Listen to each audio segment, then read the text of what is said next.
On this week's 51%, we speak with LGBTQ advocate and educator Jeannie Gainsburg about what makes a more sustainable and savvy ally, and how you can be more inclusive in your everyday life. I just embrace anyone who wants to be an ally. I'm like, yes, please, thank you. And, what skills or tools can I offer you to help move you along as an ally or maybe get you more active? I'm Jessie King. It's all up next on 51%. I was standing around like one of those girls I had seen in a movie.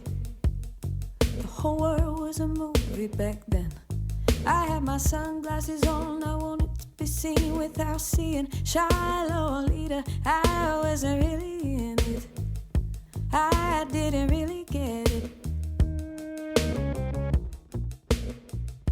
You're listening to 51%, a WAMC production dedicated to women's issues and experiences.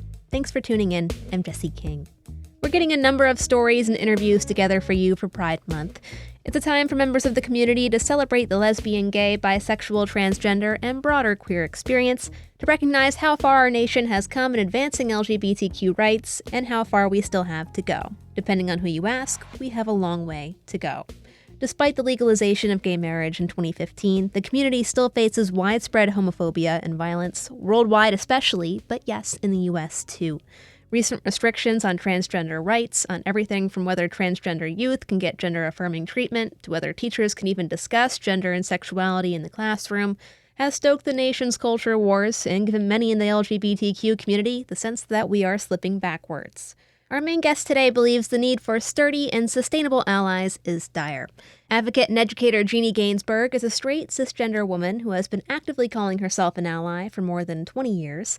In the recently released second edition of her book, The Savvy Ally, a guide for becoming a skilled LGBTQ+ advocate, she lays out everything you need to know to better support the LGBTQ people in your life and tackle the tough conversations and situations that come with allyship. She says it all comes down to treating others with respect, braving uncomfortable conversations, and acknowledging when you mess up.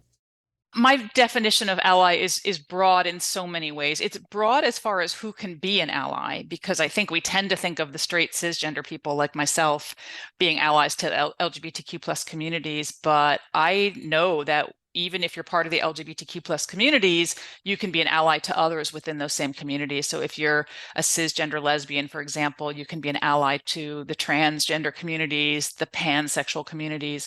If you are a white transgender man, you can be an ally to trans women of color who are marginalized and victimized in much different ways. So I think of an ally as anyone who's not part of a particular marginalized group, but who stands up for and advocates for those rights. And again, even within the LGBTQ+ communities, I think we all have a role we can play as allies. So I define it broadly in that way, but I also define it broadly in that I really dislike the restrictive lists that I often see of like, allies have to do all of these things, check all these boxes, and then you're an ally. Because first of all, they're so intimidating. They're so unrealistic. I do this work full time. I can't check all those boxes. I think what happens is you get a lot of people, big-hearted people who want to be involved, who get really turned off by that because they think I'm never going to be ally enough. So I define an ally right down to like the person who like the only action they're doing is putting a rainbow pin on their shirt. It's a starting point. I consider that person an ally. I don't judge and say you're not doing enough. That may be them dipping their toe into the process of being an ally, all the way to the people who are dedicating, their whole lives and are out there marching in rallies, et cetera, et cetera. I just think there are so many roles that we can play. And so I just embrace anyone who wants to be an ally.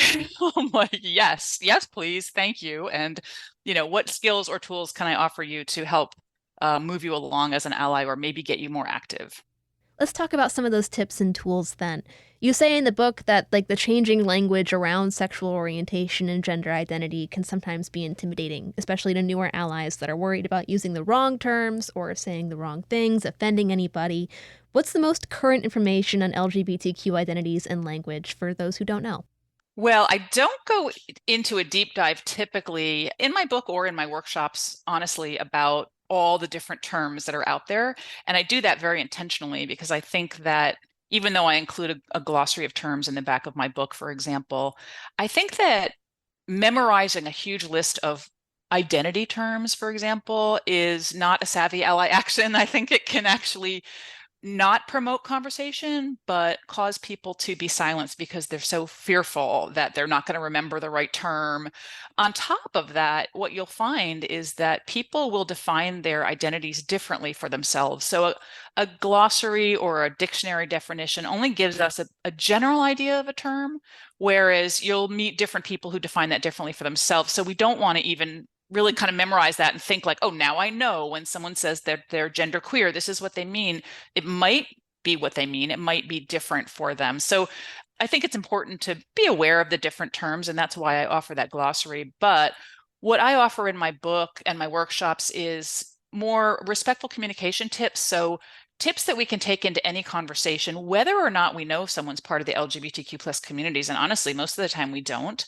But how do we have conversations with and about LGBTQ plus people that will really open their ears to the conversation, understand that you are coming from an open place. One of my all-time favorite tips is to simply, if you don't know anything about someone, to ungender your language. And I give an example in my book. I think a lot of straight cis people don't really understand the impact of saying something like, oh, what a gorgeous ring. What does your husband do? Mm-hmm.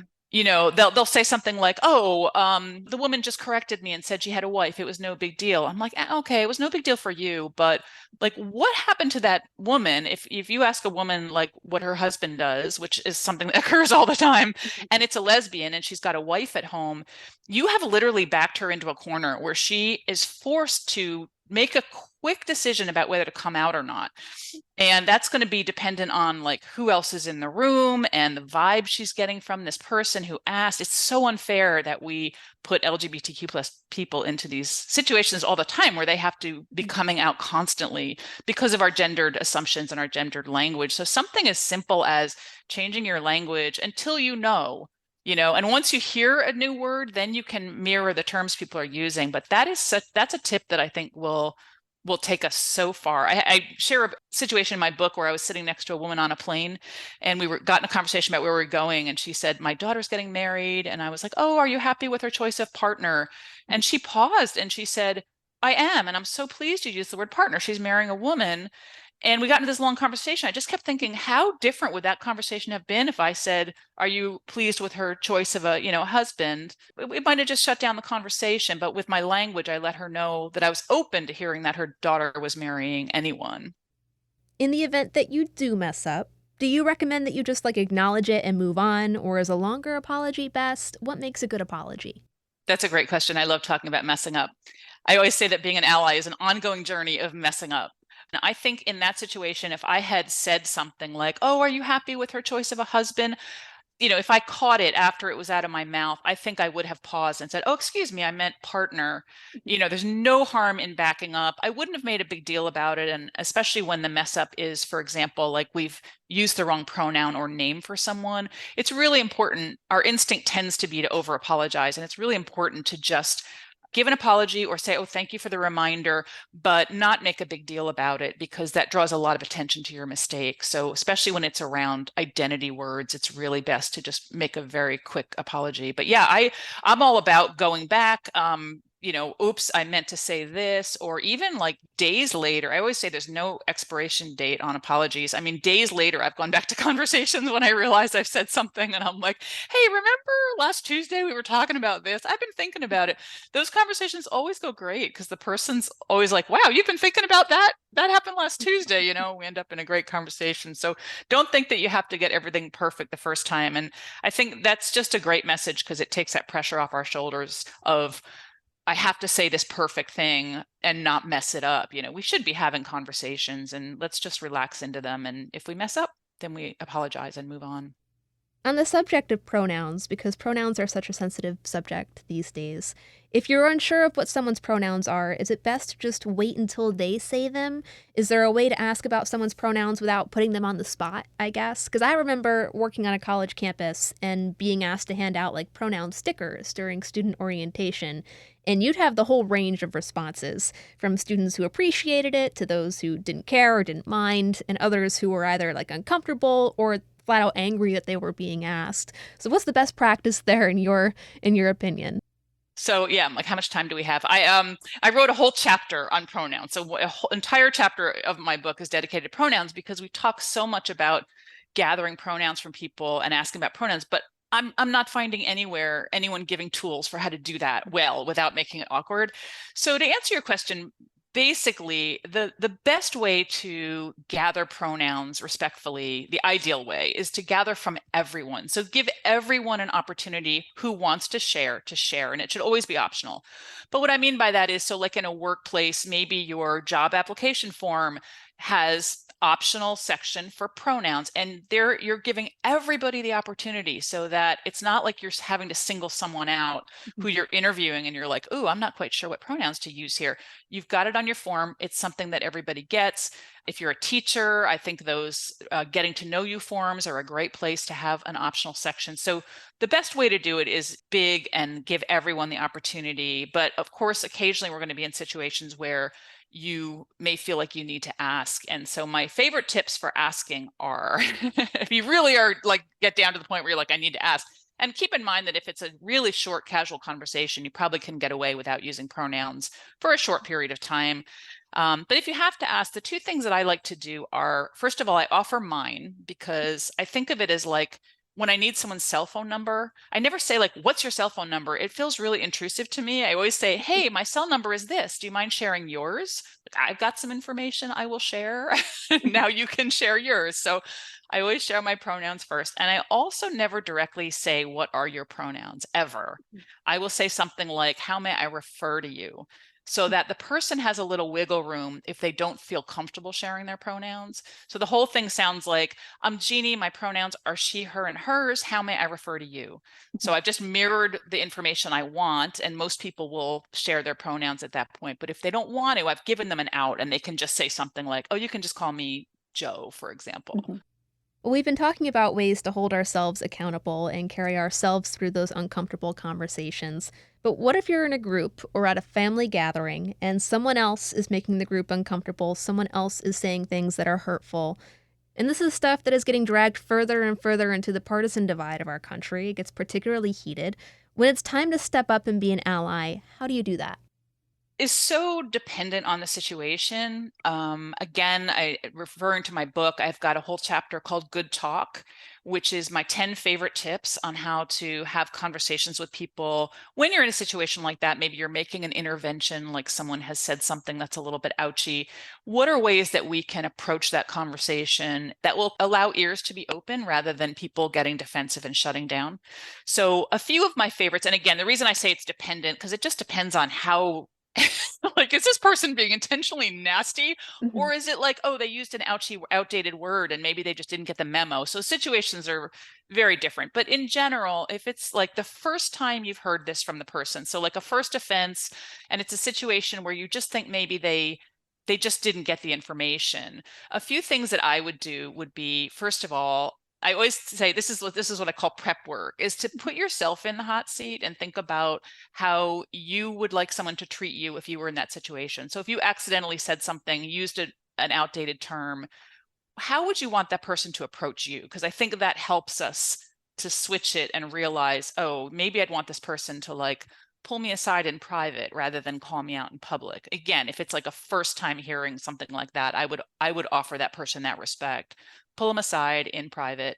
The assumption of goodwill is huge. Just assuming that the person, again, didn't get the memo, that they didn't mean to be hurtful. Probably my favorite tip is use connecting statements. And what I mean by that is whenever you have information to impart, there's a power dynamic there. So you've got like the teacher and the learner, basically, and there's a big power dynamic in that relationship. And anything you can do to get rid of that power dynamic is great, to basically create a situation where it feels more like two people who are problem solving. And I think those connecting statements really do that. So if you, for example, have ever messed up in the same way, like let's say maybe someone used a word that you used to use yourself, this is a great time to bring it up. Like start the conversation by saying, I used to use that word also, here's what I learned about it. Here's why I changed. Here's a word I'm using now. You're on their level now by saying that, by admitting that you used to do that. If you've never made the mess up yourself, still saying something like, This stuff can be really hard to keep up with, or terms are constantly changing. I know this is difficult. Those are just sentences that will let the person feel like you're on their team, which is probably true, right? You're moving forward together with this information. Those are 3 of my 10 tips that I won't go into them all here, obviously, but. In the book, you say a savvy ally is also a sustainable ally. What do you mean by that, by sustainable? I don't think I've ever found a book on being an ally that talks about sustainability, which kind of shocks me because I feel like we should be having these conversations. I think I was motivated to talk about sustainability because I would hear things out in the community like allies don't get to take breaks. Being an ally is a 24/7 job and things like that. And I'm like, really? We don't get to take break. Who's going to sign up for this job 24/7? I mean, we've got we've got full-time jobs ourselves and family to take care of and refrigerators to fill and laundry to do. I mean, so it's just, again, these unrealistic expectations. And if, of course, you fail and you actually are not, and you do take a break because maybe now you're caring for a sick parent or who knows what, then you feel like a terrible ally. You feel like you have failed. So I just don't like that approach at all. I think that being an ally is a gift. I mean, being LGBTQ plus is not a choice. Being an ally is. Like, people don't have to do it. And so it's like, let's help people figure out how to fit this into their lives in sustainable ways. So I do talk a lot about self-care. I talk about how to make this part of your life like a good diet. I compare it to a good diet, obviously like a lose 10 pounds in a week diet is it's not sustainable, right? Not healthy. And I think allyship is the same way. We don't want to have this like burst of like, I'm going to do everything, followed by, burnout and disillusionment. We want to figure out ways to fit this into our lives that will work for us, that will work for our schedule, that maybe work with our skills and our interests. So I really give people permission to drop the things off their plate that they hate or that they're terrible at. I mean, try new things. I'm all about that. But, I do the same. So again, I like to I'll make myself vulnerable here. I cannot stand talking to politicians. Hate it. And so even though we have these it's called Equality and Justice Day here in New York. I've only been once. I went once. It was a lot, talking with politicians all day long, could not stand it. I dropped it off my plate. Does that make me a terrible ally? I don't think so. Like, I do a lot of other things that I love to do, that I have built my skills doing. So I just think making it realistic in our expectations, allowing people to take breaks if they're all of a sudden in a time in their lives where they have no time whatsoever, understanding that doesn't make them a bad ally. They can come back to it when they've got more time, and just working with their own skills. And again, of course, taking care of yourself.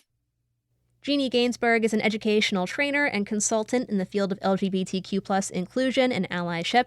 Her book on the subject is The Savvy Ally, a guide for becoming a skilled LGBTQ+ advocate. Her organization, Savvy Ally Action, also provides workshops and activities to help teachers, counselors, social workers, and offices around the country navigate discussions on inclusivity, sexual orientation, and gender identity.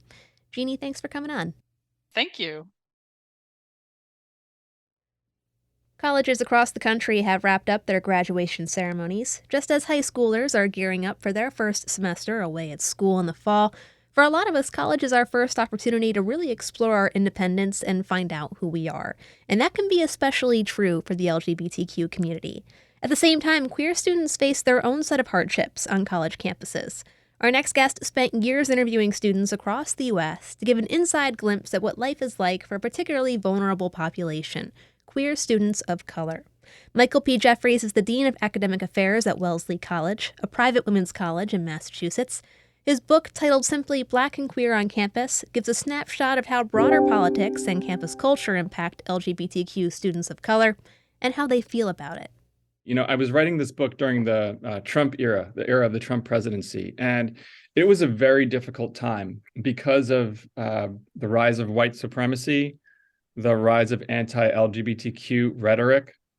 It was a dangerous time for the students that I spoke with in the book. And many students reacted to the stress they were feeling, honestly, by sort of withdrawing a bit and saying, this is too much for me. I can't really pay attention to the news every single day because every single day it seems like there's a new assault on who I am.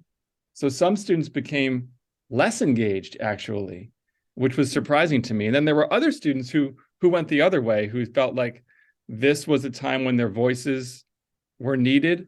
This was the time that they had to stand up for themselves and for their siblings.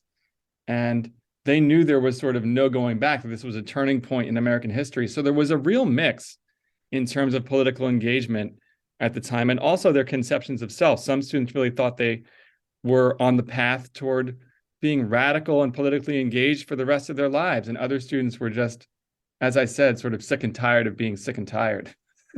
So that was one thing. And then, more broadly, what their experiences were like on campus. I went to both HBCUs and predominantly white universities. There were some similarities in terms of the experiences, but also some pretty key differences. At predominantly white universities, many of the Black students there told me that, when they first got there, they tried to carve out a social space that was shaped by their racial identity because they didn't always feel welcome in white spaces. And that included white spaces that were welcoming for LGBTQ plus folk.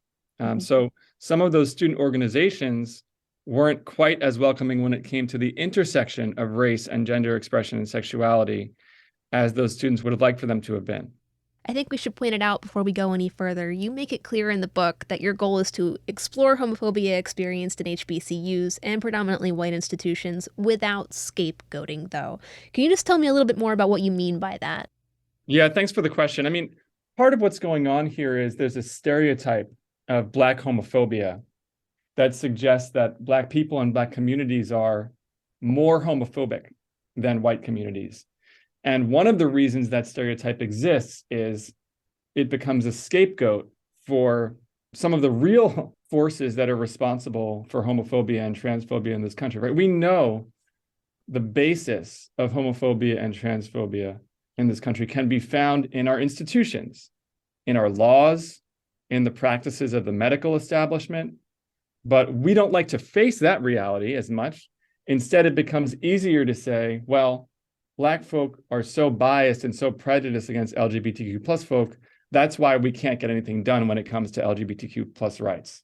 So I was trying to engage with that stereotype of Black homophobia while saying, you know what, we can't afford to scapegoat it in the way that it sometimes gets held up in popular discussions, but we do have to face the reality that there are different experiences for Black folk who are embedded in Black communities who identify as queer. So I'll just give one sort of concrete example.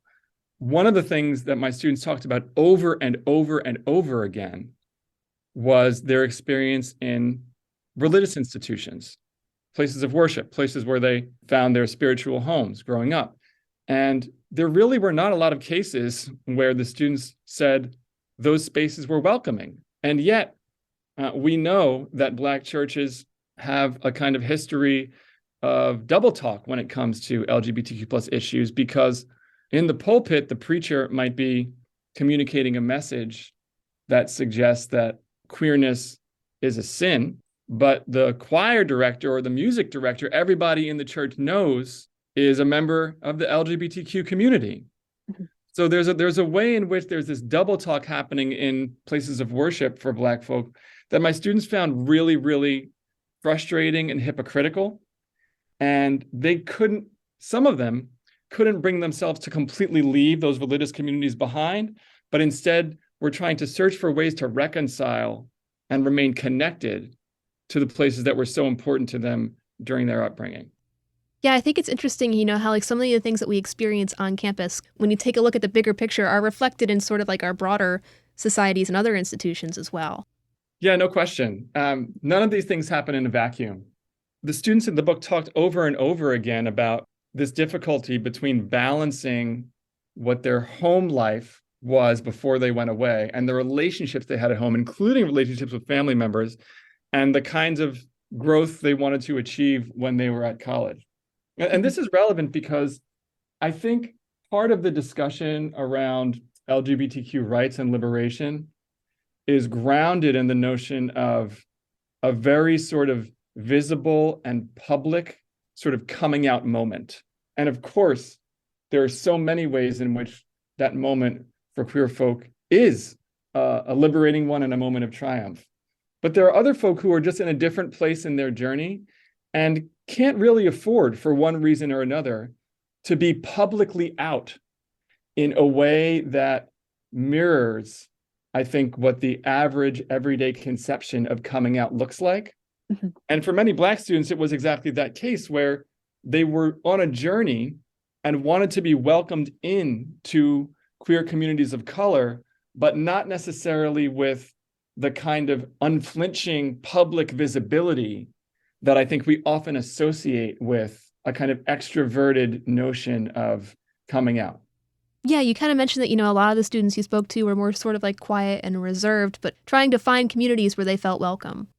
Yeah, absolutely. I think that, part of the reason this pressure exists for a really kind of public and visible model of someone who has come out is that there have been so many fantastic and empowering success stories, especially in pop culture in the past few years. If you think of folk like Lena Waithe or Billy Porter, or going back even a few years earlier, someone like RuPaul, for example, who have really set the stage for that kind of model of extroverted and really public and really visible queerness. But I think the real power of the book, honestly, is it reveals the diversity of queer Black folk in all of its beauty. I mean, some of the students I spoke with are really introverted people who prefer the kind of quiet contentedness of going to the movies with friends or going to a museum or reading poetry.